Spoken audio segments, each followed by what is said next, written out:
Very good morning students.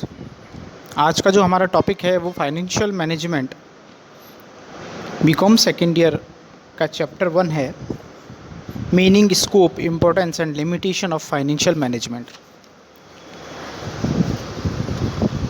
Let's we talk about the finance. What is finance? Finance को हिंदी में हम वित्त के रूप में जानते हैं, और बिना वित्त के यानी बिना फाइनेंस के हम किसी भी बिजनेस की कल्पना नहीं कर सकते। Means finance is the foundation of business.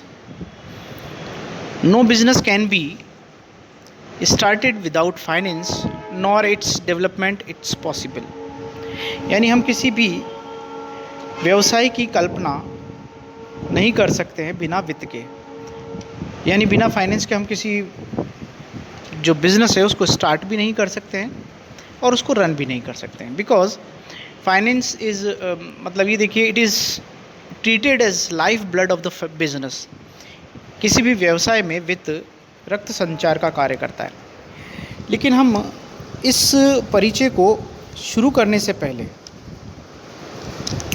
हम ये जानेंगे कि वित्त कितने प्रकार के होते हैं। देखिए, कई बार आपने सुना होगा कि जो वित्त होता है वो होता है, जैसे पब्लिक फाइनेंस होता है यानी सार्वजनिक वित्त। पब्लिक फाइनेंस के बाद प्राइवेट फाइनेंस यानी निजी वित्त। इस निजी वित्त के 3 रूप होते हैं: personal finance, business finance, not profit making institutional finance, और थर्ड जो है वो इंस्टीट्यूशनल फाइनेंस है, और फोर्थ इंटरनेशनल फाइनेंस है। यदि हम सिंपल वर्ड में फाइनेंस को अगर क्लियर करें तो हम ये कहेंगे finance means management of cash. कई बार आपने देखा होगा कि जब हम फाइनेंस की बात करते हैं तो ये this is arrangement of finance. ये अरेंजमेंट है, कैश का अरेंजमेंट है, मैनेजमेंट है, आप उसको कैसे लगाते हैं। तो the financial arrangement of corporation is quite difficult because of huge requirement of finance. So financial management solve these problem and difficulties. Before explaining the meaning of financial management, we must understand the types of finance. सबसे पहला जो है वो है इसमें public finance. Public finance को हम सार्वजनिक वित्त या राजकीय वित्त कहते हैं। देखिए, जब हम किसी भी देश की बात करते हैं तो वहाँ पर जो संस्थाएं होती है, सरकारें होती है, निकाय होती है, जैसे central government, state government, local corporations, ये जो भी जिस किसी भी टेक्निक से इनकम को रिसीव करती है और उस इनकम को एक्सपेंडिचर के रूप में यूज़ करती है, यानी इनकम को रिसीव करना, और वो किन सोर्सेज से रिसीव कर रही है। केंद्र सरकार यानी सेंट्रल गवर्नमेंट, स्टेट गवर्नमेंट, ये किस सोर्सेज से इनकम को यानी कैश को रिसीव कर रही है और किन हेड्स में ये एक्सपेंडिचर करती है। ये सारा जो सब्जेक्ट है ये आपके पब्लिक फाइनेंस का सब्जेक्ट होता है। इसके बाद हम बात करते हैं प्राइवेट फाइनेंस की। Private finance means the finance of a person and private institution, यानी कोई निजी व्यक्ति और संस्थाओं के वित्त से संबंधित अगर अध्ययन किया जाए, स्टडी की जाए, तो वो निजी वित्त कहलाएगा। निजी वित्त को हम 3 भागों में बांटते हैं। पहला है पर्सनल फाइनेंस। पर्सनल फाइनेंस का मतलब हो गया, यदि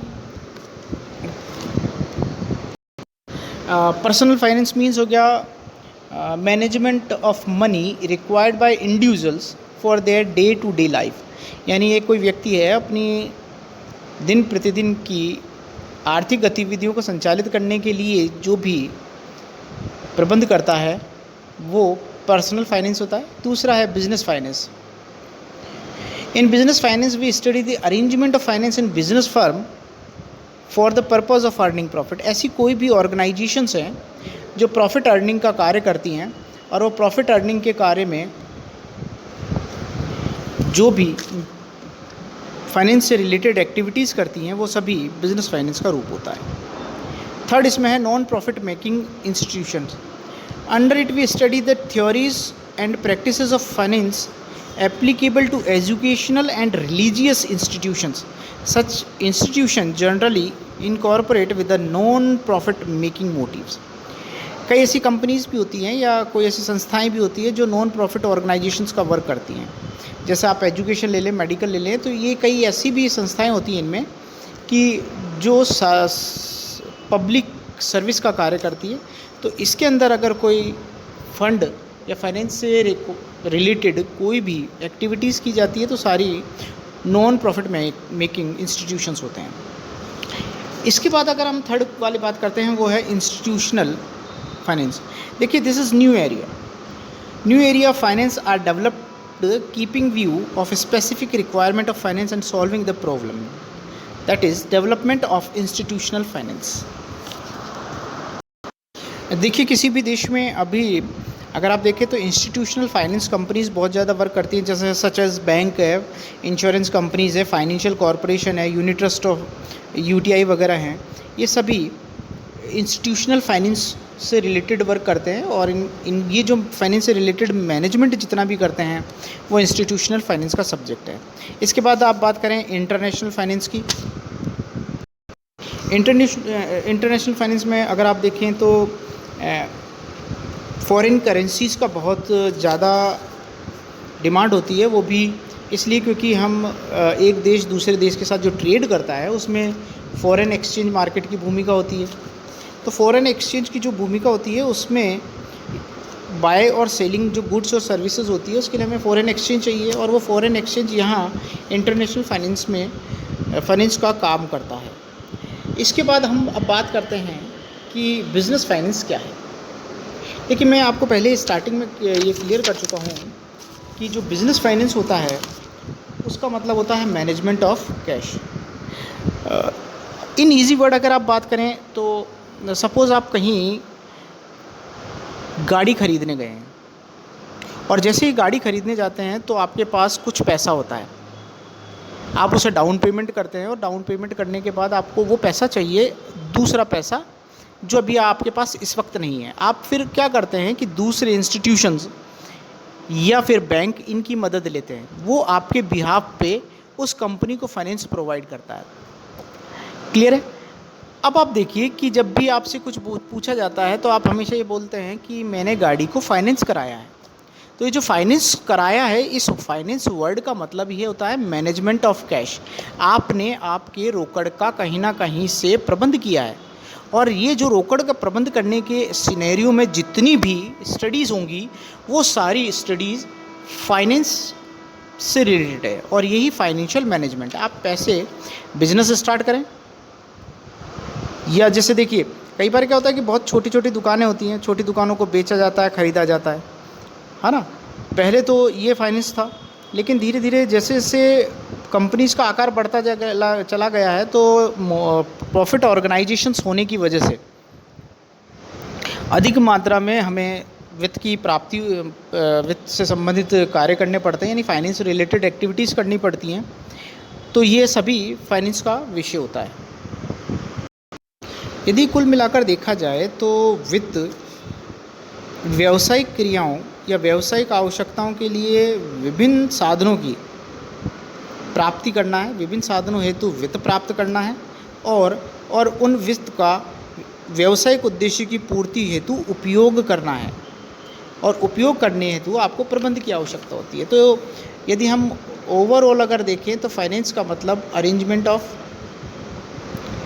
फाइनेंस यानी मैनेजमेंट ऑफ कैश है। आप अपने व्यवसाय के उद्देश्य की पूर्ति के लिए, लाभ प्राप्त करने के लिए रोकड़ का जो प्रबंध करते हैं वो हमारे फाइनेंस का विषय होता है। अब बात करते हैं कि फाइनेंस का जो उदय हुआ है वो कहाँ से हुआ है। तो व्यावसायिक वित्त का जो प्रादुर्भाव है यानी इवोल्यूशन ऑफ बिजनेस फाइनेंस है, वो ये मानकर चला जाता है कि जब 20वीं शताब्दी जब स्टार्ट हुई थी तो बहुत छोटे छोटे जो उद्योग थे वो उन सबको विलय कर दिया गया, यानी मर्ज किया गया, और वो मर्ज होने के बाद वो बड़े उद्योग बन गए। और जब वो बड़े उद्योग बने तो उस वक्त उन बड़े उद्योगों के लिए फाइनेंस रिलेटेड डिफ़िकल्टीज़ हमारे सामने आने लगी। जब इस फाइनेंस रिलेटेड एक्टिविटीज़ के बारे में पढ़ना स्टार्ट हुआ तो इस शब्द के लिए एक अलग से निगम वित्त नाम से पुस्तकें प्रकाशित होने लगी, यानी कॉरपोरेट फाइनेंसिंग ऐसी बुक्स स्टार्ट होने लगी। ये जो बुक्स थी ये लिखने वाले थे ग्रीन, मीड, डेविंग, लियोन आदि नाम के काफ़ी लोग थे जिन्होंने इस बड़े उद्योगों की फाइनेंस से रिलेटेड डिफ़िकल्टीज़ को समझते हुए कॉरपोरेट फाइनेंस जैसी बुक्स को स्टार्ट किया और उनमें इन विषयों को पढ़ना स्टार्ट किया, यानी उस विषयों को डाला गया। और जब ये कॉरपोरेट जो फाइनेंस की जो बुक्स थी इनमें सबसे पहले जैसे कैपिटलाइजेशन,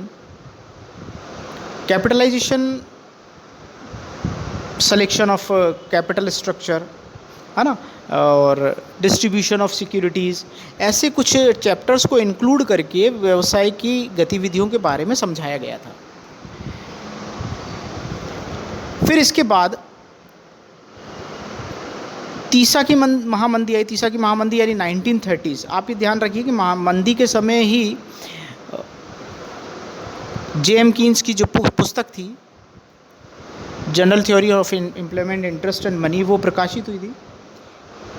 उसमें भी मंदी के समय में वित्त व्यवस्था एक बड़ी समस्या थी, उस पर प्रकाश डाला गया।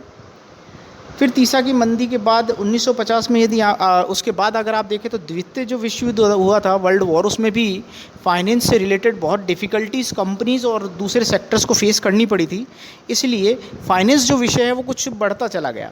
इसके बाद अगर आप बाद में 1950 में आए तो 1950 में कई ऐसे परिवर्तन हुए, ऐसे बहुत सारे चेंजेस हुए जिन्होंने जो पुरानी विचारधारा थी उसको बदल दिया और फाइनेंस से रिलेटेड नई विचारधारा को प्रतिस्थापित किया। इसके बाद अगर आप देखें तो 20वीं शताब्दी में ही छठे दशक के आसपास यानी 1960 में व्यावसायिक जो एक्टिविटीज़ थी बहुत तेज़ी से बढ़ गई थी, और उसका रीज़न ये था कि स्टॉक एक्सचेंज मार्केट जो था वो थोड़ा सा निराश कर रहा था। तो जब व्यावसायिक यानी बिज़नेस एक्टिविटीज़ बहुत ज़्यादा बढ़ गई थी तो उसके लिए भी काफ़ी मात्रा में वित्त की आवश्यकता होने लगी, फाइनेंस से रिलेटेड मैनेजमेंट की आवश्यकता होने लग गई, क्योंकि मैनेजमेंट करना बहुत आवश्यक था फाइनेंस को।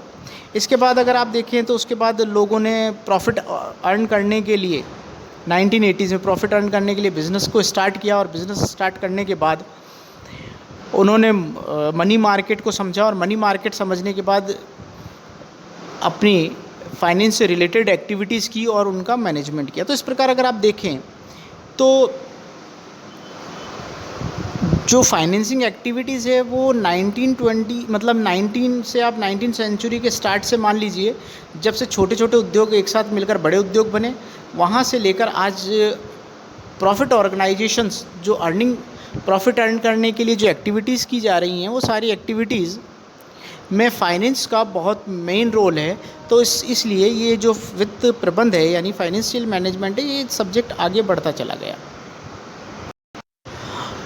और यहाँ तक कि आप देखिए कि आज के हमारे विकासशील देशों में आप इस फाइनेंस से रिलेटेड इतनी सारी कंपनीज इंट्रोड्यूस होती हैं, इतने सारे बैंक्स इंट्रोड्यूस होते हैं। आप अपने हमारे भारत में ही ले लीजिए, जो फाइनेंस कंपनीज़ में लगे हुए हैं, ये कंपनियों को अपनी तरफ से छोटे मोटे यानी स्मॉल अमाउंट और बिग अमाउंट दोनों में ये कंपनीज़ को फाइनेंस प्रोवाइड करते हैं।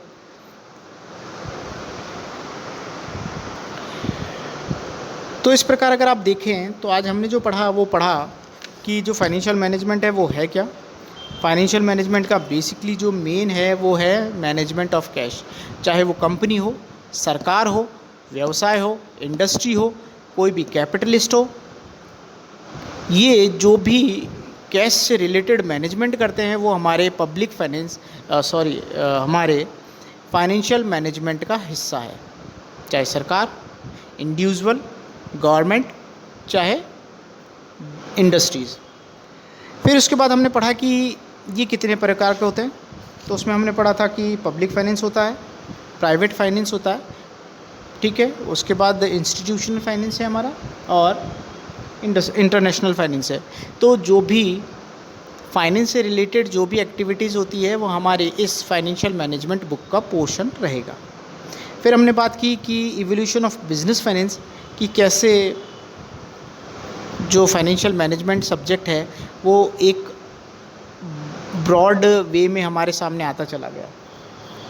कल हम इससे रिलेटेड कुछ और टॉपिक्स को पढ़ेंगे, जैसे changing of role of finance manager, क्योंकि जैसे जैसे समय बदलता जा रहा है तो जो फाइनेंशियल मैनेजर हैं उनके रोल भी बदलते जा रहे हैं।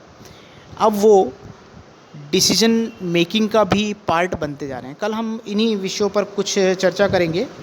आज के लिए थैंक यू।